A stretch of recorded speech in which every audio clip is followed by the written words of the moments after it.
Hello, સાંભળો, હું નીકળું છું બ્યુટી પાર્લર. કરું આ બ્યુટી પાર્લર તો પોતાના જ પૈસે પોતાને જ મૂરખ બનાવવાનું. શું બોલો છો? કાં જઈ આય ત્યાંથી પછી છે ને મંદિર જઈશ. દર્શન કરવા? ના, ચંપલ જૂના થઈ ગયા છે ને તો ત્યાં બદલવા. કેમ આડા જવાબ આપે છે? તો મંદિર દર્શન કરવા જ જાય ને માણસ.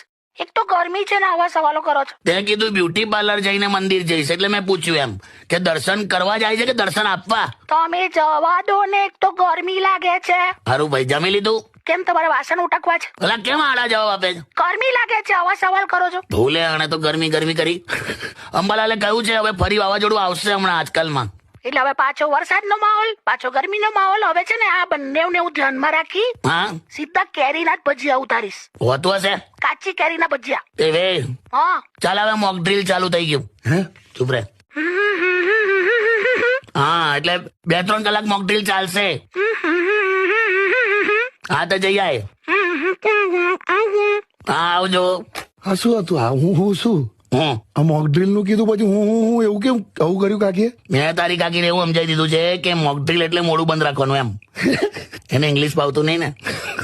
સરકાર જેવું કે મોક ડ્રીલ એટલે ચૂપ થઈ જવાનું. આવું સમજાયું? તારે દિવસમાં 2-3 મોક ડ્રીલ કરાવી દઉં એટલે